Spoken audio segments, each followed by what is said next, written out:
माँ बाप से यही कहना चाहेंगे कि वो अपने बच्चों का इज्जत करे, क्योंकि वो देश का। आप हंसी भी नहीं रोक सकते हैं, इतना दम है इस वीडियो में। जनाब आगे क्या था?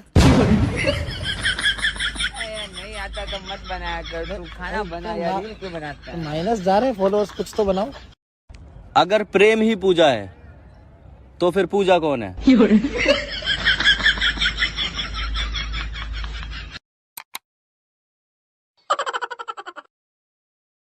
गाइस ये मेरा दोस्त है, दिल का बहुत अच्छा है, लेकिन पूरी दुनिया का खाना अकेला खा जाता है भोसड़ी का।